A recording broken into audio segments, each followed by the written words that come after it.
Cross-examination, Your Honors. Yes. Officer Keenan, I want to talk to you first about when you began this investigation. Of course, And that was in June of 2013, correct? that is correct. And in June 2013, the Midlands Police Department had also gotten a new police chief. That is correct. And at the beginning of his tenure, Chief Officer Frank Kimball sent out an email. Yes, you did. And you would recognize a copy of that email if I showed it to you, correct? Yes, of course. Let the record reflect I am opposing counsel in the Whitson term with what has been marked as defenses 2.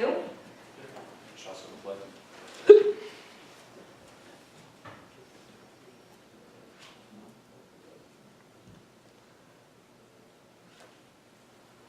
Would you honors like a reference copy? Yes, please.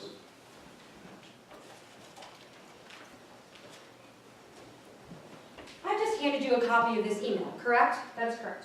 And your email is the one that's blacked out. That is Correct. correct. Yes. And the one fkimball@mspd.gov is Chief Officer Frank Kimball's email. Yes.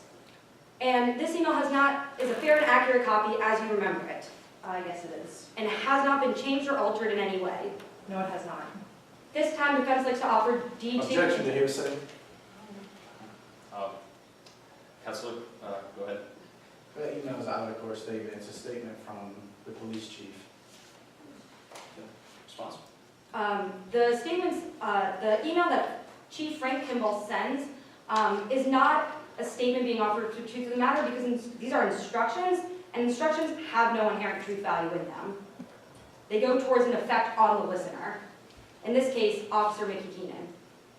I would say she is using those emails for the truth of the matter asserted because she's trying to prove through those emails why Mickey Keenan was investigating the Midlands Gambling Commission. Your Honors, I'm not using these emails to show why Officer Keenan got involved in this investigation.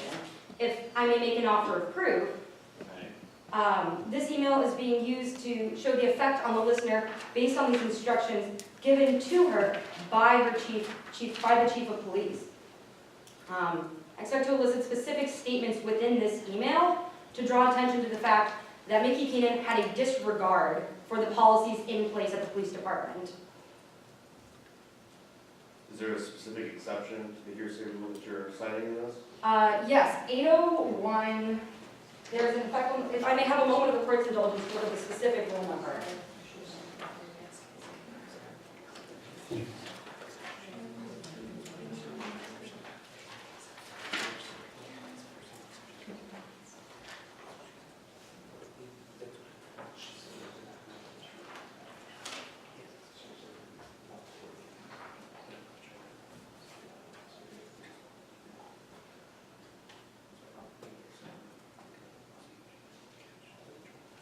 Is there a particular exception?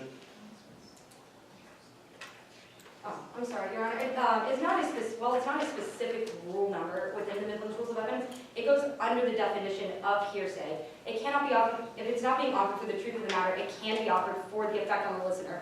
Whether or not Frank Kimball meant for these directions to be followed to a T isn't being offered in this case, just rather how Officer Keenan interpreted these instructions from Chief Kimball.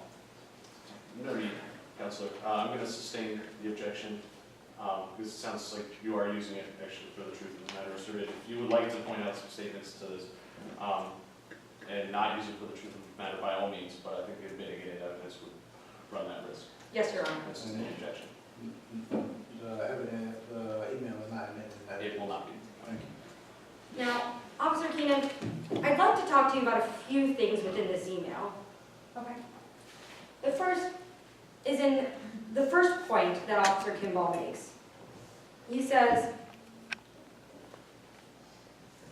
that it is our job to crack down on corruption and vanquish vice in this state. I read that correctly? Yes, Midlands likes to keep a low crime rate within the state. Now, in the second point that Officer Kimball makes, the title of that point is Be Newsworthy, correct? That's correct. And he also says, let's reel in the big fish. If it isn't newsworthy, it's not worth your time. Did I read that correctly? Yes. And the title of the third point is Do whatever it takes. I read that correctly? Yes, and there's also the point where Chief Kimball says, don't break the law, in which I never did when conducting my investigation. Thank you. And to all of this, you responded, "Thanks, Chief. I'm so glad to know that the new management is supporting the types of investigations that matter. Let's be legendary." I read that correctly? Yep. Thank you. Permission to retrieve the evidence from the witness. Your Honor, I'd like to object because she's talking about stuff that's not in evidence. I think the time, sorry. I was going to say, I think it's a little bit untimely, but we also gave her the opportunity, in lieu of admitting it to evidence, to highlight some statements if she wasn't using it for the truth of the matter asserted. So I'm going to overrule. Well, I would argue that everything she just said in her statements is being used for the truth of the matter asserted, because she's trying to say that everything in those statements, she's trying to say that it needed to be proved newsworthy and it needed to be proved, she said it needed to be proved newsworthy, and that's for the truth of the matter asserted, stating why Nikki Keenan would try and crack down on a high-profile person like Avery Bancroft. I would agree with you, yes, but I think it's a little untimely at this point, so I'm going to overrule. May I read my objection in the proper time? Yes, you preserve her gift. Thank you, Your Honor. Now, Officer Keenan, I'd like to talk to you about March 2nd now, okay? And that's when you first met with Corey Hyde. That is correct. And at first, you talked about Avery Bancroft's potential proposal. Correct. And then the conversation shifted to Mr. Bancroft himself. That's right. And at that time, you threw your badge across the table at Corey Hyde, didn't you? Yes, I showed Hyde my badge.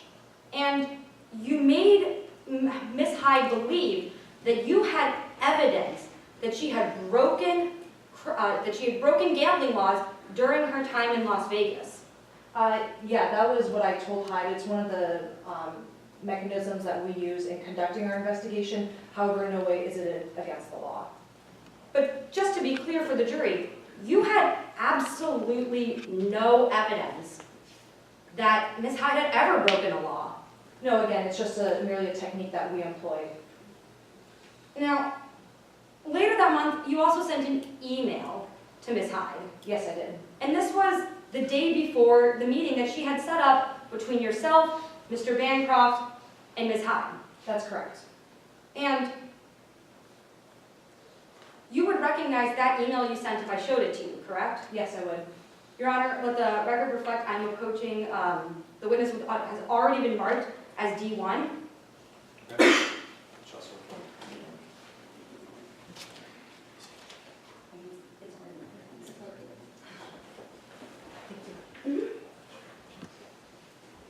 Now, I want to look at the second paragraph you wrote in this email. And you told Corey Hyde to do a couple of things.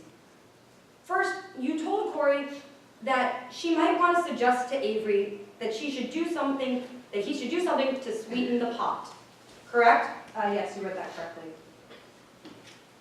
And you also ended that paragraph with, "We need to make sure Avery realizes that to get this done, someone needs to be made happy. And that person is Chase Covington."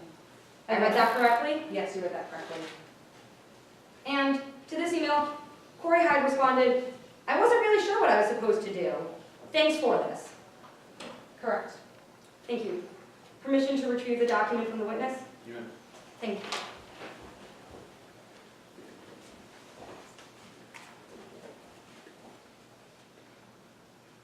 Now, I also want to talk to you about that April 13th meeting, okay? In that meeting, it was yourself, Mr. Bancroft, Miss Chase Covington, and Miss Hyde, correct? Yes, correct. And the beginning of that meeting was focused on Miss Covington and Mr. Bancroft discussing the proposal. That is correct. And you'd characterize that conversation as normal business talk, wouldn't you? Yes, I would. And then there was a pause in the conversation, Yes. and you slid Avery Bancroft a napkin. Well, it wasn't until Covington brought up the topic about money, and Bancroft said, "It's always about the money with you," that I then proceeded to slide Bancroft a pen and napkin. Bringing you back to my question, after that pause, is when you slid Avery Bancroft the napkin. Yes, I Correct. said Avery Bancroft a napkin. But Avery Bancroft didn't write anything on that first napkin, did he? Not initially, no. He actually used that napkin to wipe his mouth before returning to normal business conversation. Yes. And at that point, you handed Mr. Bancroft another napkin Yes, I did. and a pen, Correct. and you told him it's always about the money. Well, I didn't tell him that. I repeated his own words, which is another tactic we use in performing undercover investigation. But regardless of who said it first, you did tell him it's always about the money. Yes, that was said as I slid the napkin to Bancroft. And it was only after you had reminded Bancroft that it was always about the money did he write anything on a napkin. I wouldn't say so much it was a reminder, seeing as Bancroft had just said it, but then yes, he did write on the napkin immediately afterwards. Thank you. No further questions at this time. Your Honor, I would just ask that my witness be excused. Okay. Thank you. Thank you.